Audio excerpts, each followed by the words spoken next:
Jadi bagian dari dakwah kami, dukung dakwah digital dan sosial media kami. Raih pahala amal jariah yang terus mengalir sampai hari kiamat. Apa kabar teman-teman semua? Semoga semua dalam keadaan yang baik-baik aja. Dari ratusan orang-orang yang bergabung pada hari ini, keadaan kita nggak sama. Ada di antara kita yang keadaannya badannya sehat, tapi hatinya lagi nggak baik-baik aja. Atau ada yang keadaannya badannya lagi sakit, hatinya lagi tenang-tenang aja. Ada yang keadaannya hatinya sakit, badannya sakit, atau semuanya sehat. Keadaan kita beda-beda, teman-teman semua. Ada yang pada pagi hari ini bangun dengan penuh semangat, penuh kebahagiaan. Ada yang bangun masih membawa kesedihan yang kemarin-kemarin. Keadaan kita nggak sama. Tapi apapun itu keadaan kita nggak akan pernah mungkin lepas dari yang namanya doa. Coba siapa di sini dari ratusan orang yang tadi pagi sebelum subuh teman-teman bangun, terus teman-teman sholat tahajud, teman-teman sholat taubat, teman-teman nangis akan dosa atau nangis atas kesulitan hidup teman-teman semua, terus teman-teman minta sama Allah. Makanya itu indahnya bangun sebelum fajar ya, bangun sebelum subuh itu teman-teman bisa berpuas-puas dulu kepada Allah. Nanti Allah akan berikan kekuatan, ketenangan, kebahagiaan di pagi harinya. Beda sama orang-orang yang bangunnya kesiangan. Orang-orang yang bangunnya kesiangan itu pasti perasaannya udah nggak enak tuh. Ketinggalan tahajudnya, ketinggalan sholat tobatnya, ketinggalan subuhnya, itu hatinya udah nggak enak, nggak produktif, semuanya buru-buru gitu. Tapi kalau orang bangun lebih awal, dia mau mengkhususkan waktunya untuk berdoa kepada Allah SWT, pasti dia rasa pagi itu hatinya lebih baik gitu. Dia puas menangis dengan Tuhannya, dia puas mengadu sama Tuhannya, dia puas untuk bermunajat kepada Tuhannya, sehingga pagi-pagi dia punya kekuatan untuk bisa menjalani hidup dari hari ke hari. Jadi itu dahsyatnya bedanya orang-orang yang bangun lebih awal untuk sholat, untuk taubat, untuk menangis, dia punya kekuatan di pagi hari. Beda sama orang yang kesiangan bangunnya. Dia menjalani hari mungkin kadang-kadang ya udah rutinitas saja dijalani, nggak ada nyawa di situ dalam tanda kutip. Kenapa? Karena dia nggak mengambil kekuatan dari Tuhannya di waktu sebelum subuh. Gitu ya, itu dahsyatnya doa di sepertiga malam terakhir. Kalau Rasulullah ingatkan, doa di sepertiga malam terakhir itu siapapun yang minta Allah berikan, siapapun yang berdoa Allah kabulkan, siapapun yang minta ampun Allah akan ampuni dia. Itu dahsyatnya doa-doa di sepertiga malam terakhir, membuat kekuatan dalam menjalani hari-hari. Baik, teman-teman semua, pembahasan mengenai doa sering sekali kita dengar, tapi hari ini kita kembali mengulang kembali supaya teman-teman ngerasa bahwa em, teman-teman perlu akan doa, dan doa yang teman-teman ucapkan pada Allah itu doa yang sepenuh hati, doa yang khusyuk, bukan doa yang hanya sekedar di lisan saja. Itu. Sebelum mau bicara tentang banyak hal, tentang kenapa sih Allah nggak ngabulin doa-doa kita, atau Allah menunda doa kita, dan Umar pengen cerita juga ada loh doa nabi-nabi yang nggak dikabulin. Nabi Zakaria alaihissalam itu adalah seorang nabi yang sudah di usia senja nggak punya anak. Istrinya dikatakan mandul. Beliau sampai mengatakan pada Allah, aku nggak pernah kecewa dan nggak pernah putus asa sama sekali berdoa kepadamu. Puluhan tahun aku doa minta anak, Allah nggak kasih. Aku nggak pernah berhenti dalam berdoa. Begitu kira-kira kata-katanya. Maka Allah mengapresiasi doa yang tiada henti, doa yang tidak pernah putus asa, doa yang selalu dipanjatkan terus-menerus itu dengan Allah berikan anak berupa Yahya. Dalam surah Al-Anbiya ayat 90, 89 dan 90, teman-teman lihat, Rabbi la tadarni farda wa anta khairul warithin. Itu doanya Nabi Zakaria alaihissalam, minta sama Allah supaya beliau nggak hidup seorang diri, dan beliau berdoa terus menerus, nggak setahun, nggak 2 tahun, nggak 3 tahun, terus 10 tahun, 20 tahun, 30 tahun, 40 tahun, terus menerus sampai di usia senja Allah berikan anak berupa Yahya. Dari kisah ini kita bisa lihat dalam kehidupan kita sendiri. Kita baru berdoa mungkin setahun, baru berdoa mungkin 2 tahun, baru berdoa mungkin 3 tahun, Allah nggak kabulin juga. Baru sebentar doanya. Uma mau cerita sedikit tentang pribadi Uma sebelum kita masuk ke ayat-ayat ataupun hadits ataupun kisah berikutnya. Ibu Uma kan Allah takdirkan punya penyakit autoimun ya. Dari Uma SMA. Beliau dari Uma SMP malah. Ya, tahun 2004 tuh beliau udah punya sakit autoimun. Udah 20 tahun lebih lah. Ya, beliau punya sakit autoimun. Berdoa sama Allah bertahun-tahun gak sembuh-sembuh juga. Autoimunnya tuh apa? Kulitnya melepuh. Kalau lagi kambuh tuh kulitnya melepuh. Melepuh kayak orang habis terbakar lengket gitu. Jadi kulitnya nempel di baju. Mas sudah ceritakan ini berulang-ulang. eh, sakit sekali gitu. Kadang-kadang orang yang menderita penyakit parah tuh mau bunuh diri loh teman-teman semua, saking sakitnya penyakit itu gitu. eh nggak mudah ya melewati sakit serius tuh nggak mudah gitu. Kita dengan mudah kita bisa bilang sabar ya. Tapi kalau kita yang ngalamin sendiri, kadang-kadang kita frustasi dengan rasa sakit yang luar biasa. Juga orang yang merawat orang sakit juga butuh kesabaran luar biasa. Bertahun-tahun berdoa nggak dikabul-kabulin juga sama Allah dan lain-lainnya lah. Sampai satu hari, alhamdulillah, saat ini ibu membaik, alhamdulillah. Nggak sembuh 100% tapi membaik, alhamdulillah. Nggak separah dulu gitu. Kalau dulu kan kayak di perban kayak mumi gitu ya. Tapi alhamdulillah, alhamdulillah. Eh, Allah mendengarkan doa, alhamdulillah nggak ada yang nggak mungkin bagi Allah. Termasuk ketika ibu mau koma dan dokter mengatakan nggak bisa bertahan, rasanya sulit untuk bertahan. Tapi ternyata alhamdulillah hari ini masih sehat. Baru pulang dari Mesir, pulang ke Indonesia, alhamdulillah. Jadi eh, itu cuma satu kisah dari sekian banyak kisah yang Umar rasa teman-teman pernah mengalami itu keajaiban-keajaiban dalam kehidupan teman-teman akibat doa yang teman-teman panjatkan. Balik pada kisah Nabi Zakaria alaihissalam teman-teman semua. Nabi Zakaria alaihissalam itu menunjukkan pada kita bahwa beliau nggak pernah kecewa dalam berdoa, nggak pernah berhenti dalam berdoa, nggak pernah putus asa dalam berdoa. Ya, Eh, kenapa? Karena doa yang kau panjatkan itu, setiap doa yang kau panjatkan itu didengar oleh Allah, nggak pernah terbuang, nggak pernah sia-sia. Allah akan memberikan di waktu terbaik, Allah akan mengabulkan doa pada waktu yang paling baik menurut Allah, yang mungkin juga waktunya yang paling terbaik atau keadaannya yang paling baik menurut Allah. Yang mungkin keadaan itu berbeda dari harapan kita. Allah akan ganti doa-doa itu, kalau misalnya Allah nggak kabulkan apa yang kita minta, dengan kebaikan yang lain. Allah menggantikan dengan kebaikan yang lain, lebih dari apa yang kita minta misalnya. Dan kalau ngerasa kok doa saya nggak dikabul-kabulin, ternyata Allah juga mengabulkannya dengan menjadikan dia pahala di akhirat. Doa yang tidak terkabulkan, yang kau rasa nggak terkabulkan, sesungguhnya itu menjadi pahala yang tertumpuk-tumpuk yang akan Allah berikan padamu di hari akhir. Jadi Allah mengabulkan doa dengan tiga cara, kata Rasulullah. Gimana caranya?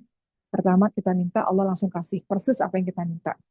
Kemudian yang kedua, kita minta, kemudian Allah ganti dengan yang lebih baik menurut Allah Subhanahu wa Ta'ala. Misalnya contoh, ya Allah saya mau nikah sama orang itu ya Allah. Kata Allah nggak baik untuk kamu. Jadi kamu nggak dikabulin, bukan nggak dikabulin, tapi Allah kabulkan dengan Allah ganti dengan yang lebih baik. Gitu. Kemudian yang ketiga, atau misalnya ya Allah saya punya anak, kemudian sampai usia senja kita nggak punya anak juga misalnya. Bukan Allah nggak kabulin, Allah ganti dengan yang lebih baik. Mungkin dengan kamu nggak punya anak, kamu jadi lebih banyak berkhidmat untuk umat misalnya. Gitu, ya. Kemudian yang ketiga, cara Allah mengabulkan doa adalah Allah menjadikan itu tumpukan pahala-pahala di hari akhir. Ingat doa adalah bagian dari ibadah. Yang namanya ibadah pasti bernilai pahala-pahala di sisi Allah SWT. Ya, jadi teladan dari kisah Nabi Zakaria alaihissalam adalah jangan pernah kau berhenti dalam berdoa, karena ingat mindsetmu adalah Allah mengabulkan semua doa dengan tiga cara tadi, dan kemudian adalah bagaimana Nabi Zakaria alaihissalam teguh dalam ujian, eh, beliau menghadapi ujian yang sangat berat ya, kondisi tubuhnya sudah mulai lemah, tulangnya lemah, kepalanya beruban, tapi beliau terus berdoa dengan penuh keyakinan. Itu kisah dari Nabi Zakaria alaihissalam. Ya, berikutnya teman-teman semua, Umo juga mau mengisahkan satu kisah lagi sebelum kita masuk ke poin-poin. Umo sering ceritakan ini juga ya. Di zamannya Nabi Musa alaihissalam, ini kisah Israiliyat ya. Di zamannya Nabi Musa alaihissalam ada seorang ibu yang nggak punya anak, ya kan? Teman-teman mungkin udah sebagian pernah mendengar cerita ini. Ibu ini mengatakan pada Nabi Musa seorang nabi yang bisa bicara sama Allah. Wahai Nabi Musa, tolong doakan aku agar aku punya anak, karena aku sudah belasan tahun menikah nggak punya anak. Maka Nabi Musa minta sama Allah. Apa kata Allah? Wahai Musa, aku telah tetapkan bahwa wanita itu tidak punya anak. Kemudian Nabi Musa menyampaikan kabar tersebut kepada wanita itu. Tapi wanita itu nggak menyerah. Beliau justru semakin menguatkan doanya siang malam memanjatkan doa yang sama. Ya Allah, ya Rahman, ya Rahim, ya Allah, ya Rahman, ya Rahim, berikanlah aku keturunan, ya Allah. Beliau mengharap dengan luar biasa, mengharap rahmat Allah akan datang kepadanya. Sehingga waktu terus berlalu sampai suatu ketika wanita itu sudah semakin tua dan bertemu dengan Nabi Musa tapi bawa anak yang masih bayi dalam gendongannya. Kemudian Nabi Musa berkata kepada orang tersebut, wanita tersebut, ini anak siapa? Kemudian wanita itu bilang, ini anak saya. Kemudian Nabi Musa berkata pada Allah, ya Allah, bagaimana mungkin wanita tua itu sekarang punya anak? Bukankah engkau telah menetapkan bahwa dia nggak akan bisa memiliki anak? Lalu apa yang Allah jawab? Allah menjawab, wahai Musa, aku adalah Tuhan yang maha pengasih, aku adalah Tuhan yang maha penyayang. Bagaimana aku melihat hambaku itu. Siang malam dia memanggilku dengan penuh doa. Siang malam dia memanggilku dengan penuh cinta. Siang malam dia memanggilku ya Rahman ya Rahim. Maka rahmatku telah mendahului takdir yang aku tetapkan untuknya. Jadi apa maksudnya? Kisah ini memberikan pembelajaran yang sangat mendalam bahwa Allah, Tuhan yang Maha Kuasa ini adalah yang Maha Penyayang. Ketika seorang hamba berdoa dengan sepenuh hati, dengan penuh keyakinan, maka rahmat Allah, kasih sayang Allah dapat mendahului takdir yang telah ditetapkan oleh Allah Subhanahu wa Ta'ala. Gitu. Jadi ini alasan untuk kita nggak putus asa dalam berdoa. Kisah lain sebelum masuk poin-poin bagi teman-teman yang buatan maksiat. Apa yang kadang-kadang kau katakan? Ya Allah, hidupku udah rusak sekalian. Ya Allah, hidupku udah pernah melakukan dosa. Ya udah berdosa aja sekalian terus-menerus gitu. Aku udah kotor kok, kotor aja sekalian. Aku ahli maksiat, ya udah sekalian aja gitu. Kadang-kadang teman-teman tahu film Joker Kak? Film Joker itu apa? Dulu orang itu baik, terus dia berubah jadi jahat. Kenapa? Karena marah sama keadaan, marah sama orang yang pernah menyakitinya, marah pada takdir Tuhan atau takdir Allah gitu ya. Marah sama keadaan, gak bisa berdamai dengan keadaan. Akhirnya jadi jahat. Nah, kiranya begitu untuk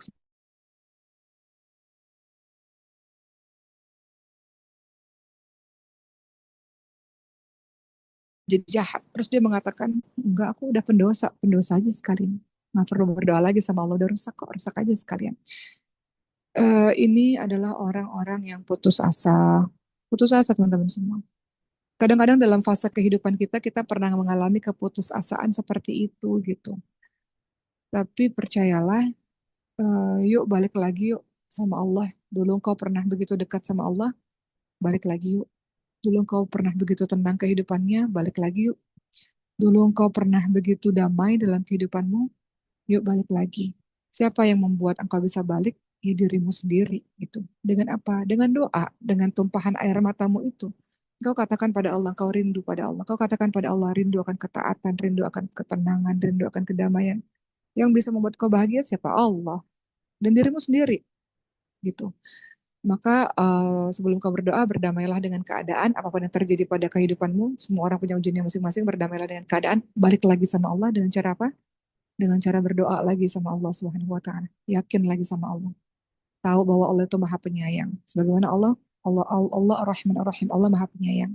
Sebagaimana tadi kisah seorang ibu di zaman Nabi Musa. Bahwa kasih sayang Allah itu mendahului takdirnya Allah Subhanahu wa Ta'ala. Gitu ya. Sekarang kita masuk ke poin-poin. Nah, sebelum mau bahas kenapa doa-doa kita nggak dikabulin, maka Uma akan menyampaikan pada teman-teman semua apa sih keutamaan doa, apa sih kemuliaan doa. Kenapa sih harus berdoa gitu? Apa sih keutamaannya? Pertama, doa itu adalah bagian dari ibadah. Teman-teman lihat dalam surah Ghafir ayat ke-60. Surah Ghafir, surah ke-40, ayat ke-60. Ya, di situ Allah SWT berfirman, Uda'uni astajib lakum. Berdoalah kepadaku, niscaya akan aku kabulkan untuk kamu. Lalu kalimat berikutnya, sesungguhnya orang-orang yang menyombongkan diri dari menyembahku, maka dia akan masukkan mereka jahanam dalam keadaan hina. Kenapa doa ini dikaitkan dengan orang-orang yang sombong? Karena orang-orang yang nggak doa dikategorikan orang sombong. Dia ngerasa nggak perlu sama Allah Subhanahu Wa Taala. Dia ngerasa bisa ngejalanin hidup ini sendirian tanpa ada campur tangan Allah. Makanya dikatakan sombong. Ya, jadi ancaman ini nih, orang yang sombong ini akan masuk neraka jahanam itu dikaitkan dengan doa. Maka orang-orang yang jarang berdoa atau nggak pernah berdoa, dia dikategorikan orang-orang yang sombong. Ya, Innalladzina yastakbiruna an ibadati. Sesungguhnya orang-orang yang menyombongkan diri dari menyembahku. Surah Ghafir ayat 60. Jadi orang sombong itu apa sih? Sombong itu adalah menolak kebenaran dan merendahkan orang lain. Itu bagian dari sombong. Termasuk juga sombong adalah ketika engkau nggak mau angkat tanganmu, nggak mau minta sama Allah Subhanahu Wa Taala. Itu juga termasuk orang-orang yang sombong. Sombong teman-teman semua. Engkau ngerasa engkau bisa kuat memangnya ngejalanin hidup ini tanpa campur tangan Allah? Nggak kuat. Banyak tuh orang-orang kaya raya bunuh diri, orang-orang terkenal bunuh diri. Nggak kuat, nggak kuat, nggak bisa. Hidup hidup tanpa doa itu nggak mungkin. Doa itu membuat engkau berharap, membuat engkau bersemangat menjalani hari demi hari, membuat engkau positif bahwa ada kehidupan yang lebih baik setelah kesulitan yang engkau alami. Doa itu secara nggak langsung membuat engkau akhirnya bergantung pada sesuatu yang maha kuat.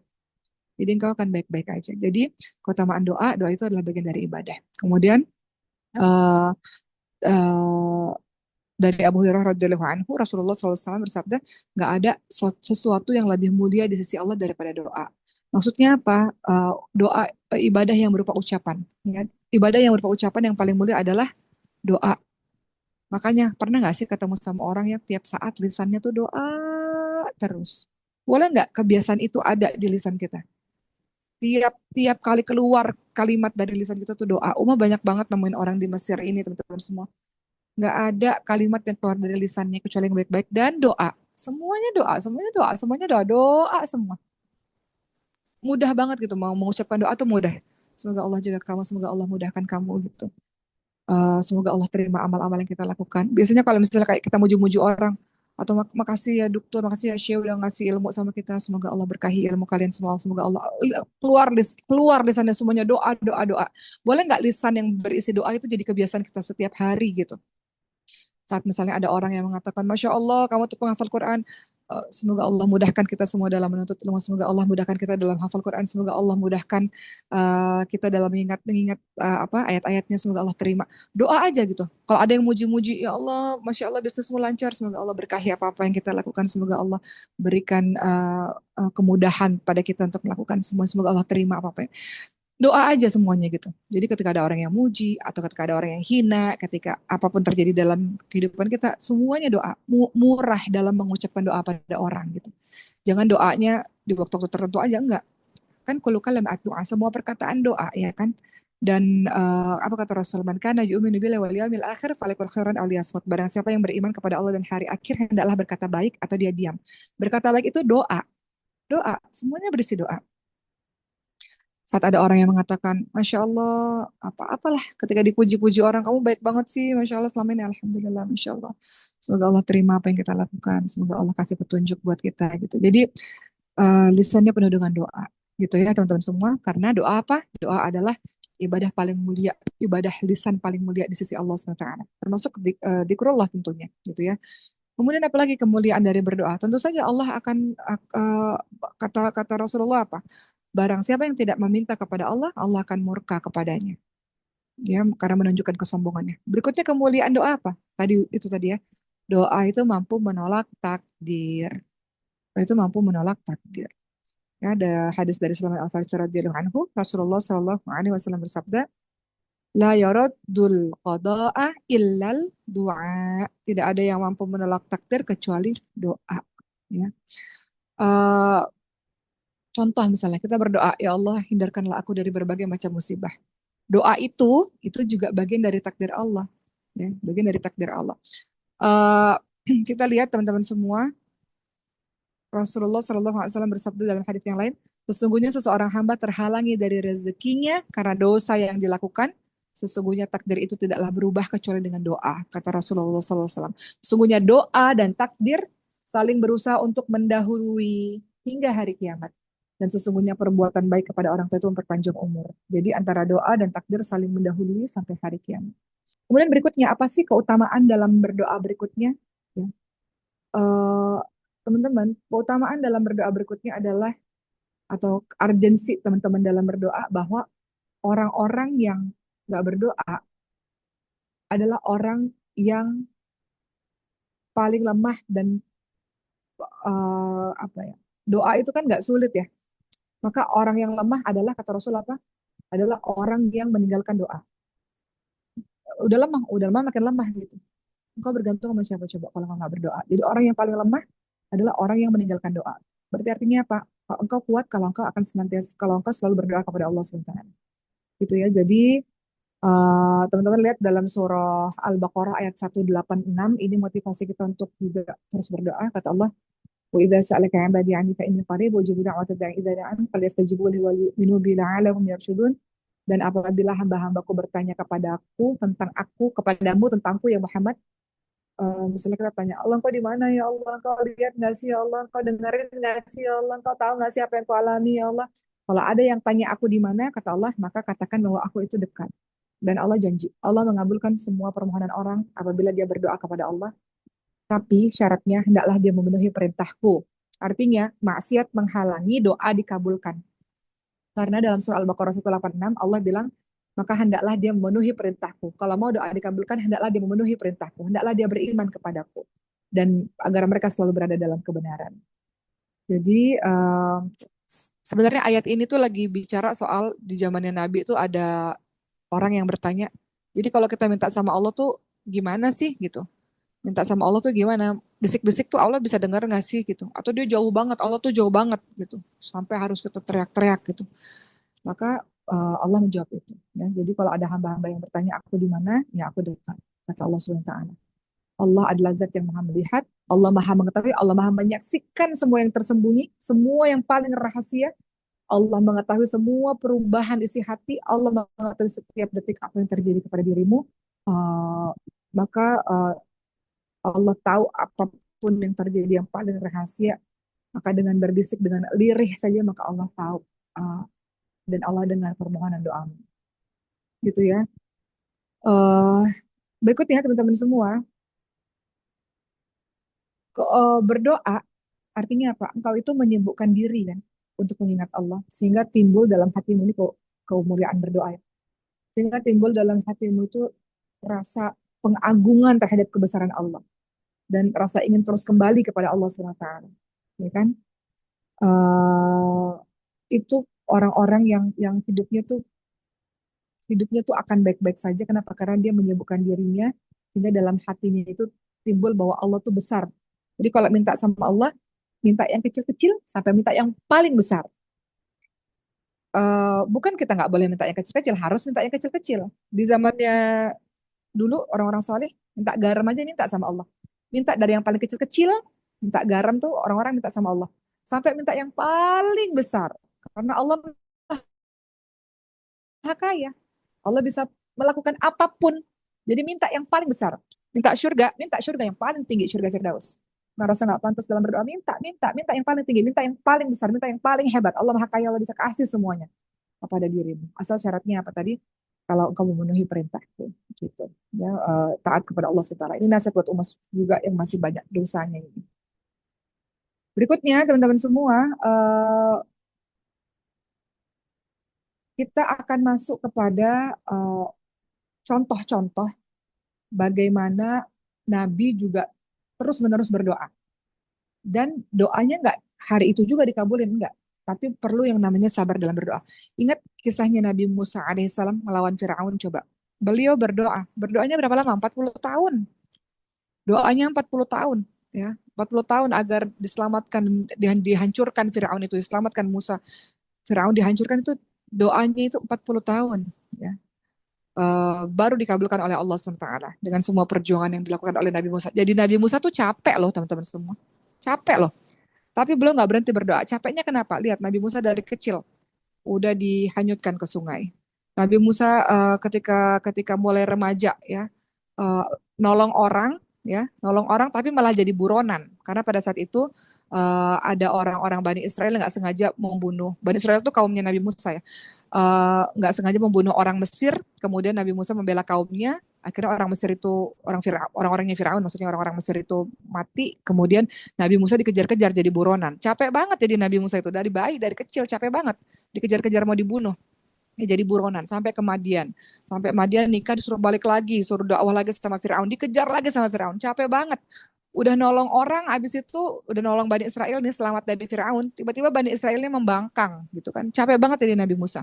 Tapi Nabi Musa alaihissalam terus minta sama Allah doa dan baru Allah kabulkan puluhan tahun kemudian.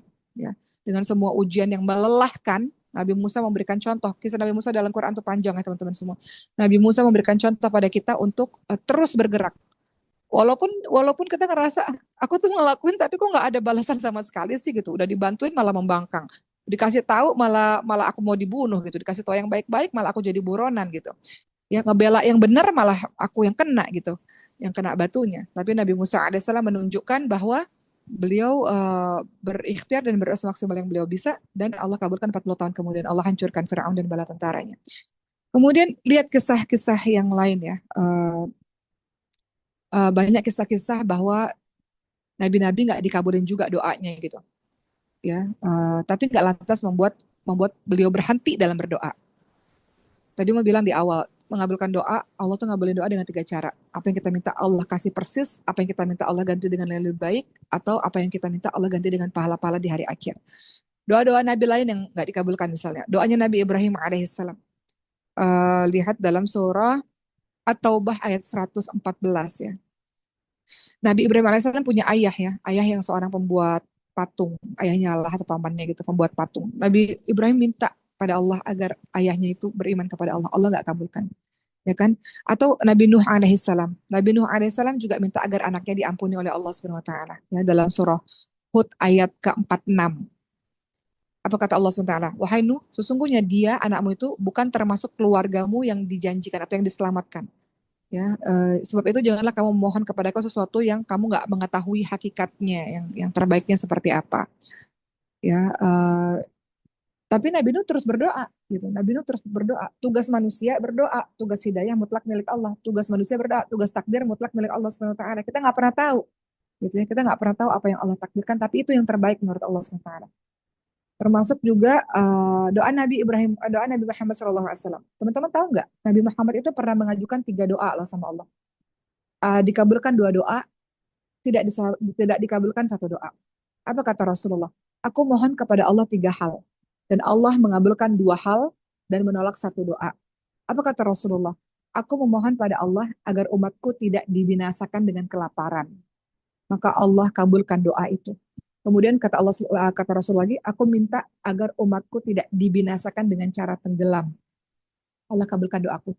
Lalu kata Nabi Muhammad, dan aku mohon agar tidak ada permusuhan di antara umatku, namun Allah menolaknya. Allah tidak kabulkan. Makanya sekarang antara umat Islam terjadi permusuhan. Itu salah satu doa yang nggak dikabulkan oleh Allah SWT. Makanya Rasul mewanti-wanti untuk mewanti-wanti untuk menjaga persatuan, gitu ya.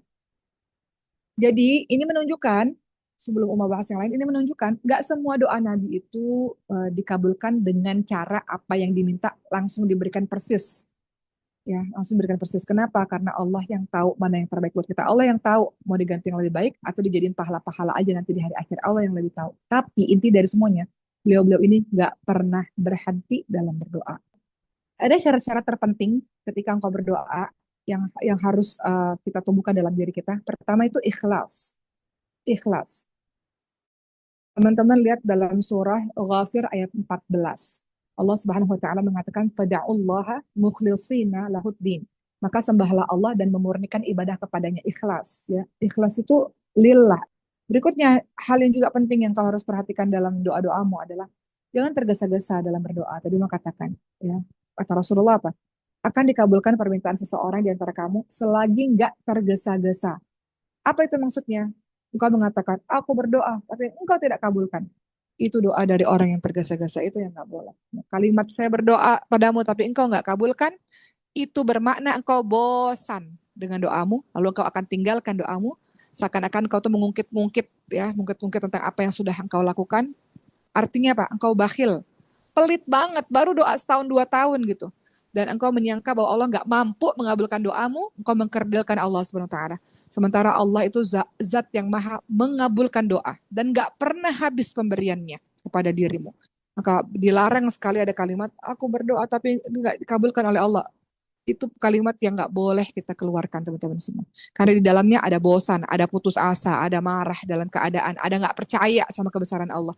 Di dalam kalimat itu ada kalimat engkau mengatakan demikian, gitu ya. Jadi kita punya kekuatan yang bernama doa, teman-teman semua. Kehidupanmu akan baik-baik saja kalau engkau back to Allah SWT. Gitu ya. Ingat Nabi Yunus alaihissalam, beliau berdoa di dalam perut ikan. Gak ada yang bisa bantu kecuali Allah SWT. Dan Allah kabulkan doa dari Nabi Yunus alaihissalam. Saat engkau merasa susah, maka doa yang paling mudah yang engkau bisa katakan adalah La ilaha illa anta subhanaka inni kuntu minadh dhalimin. Doanya Nabi Yunus alaihissalam. Saat engkau merasa susah, yang paling mudah juga adalah beristighfar. Istighfar itu membuat, minta ampun sama Allah, membuat semua pintu terbuka untukmu dan Allah kabulkan doa-doamu. Kisah terakhir sebelum mau nutup pada hari ini.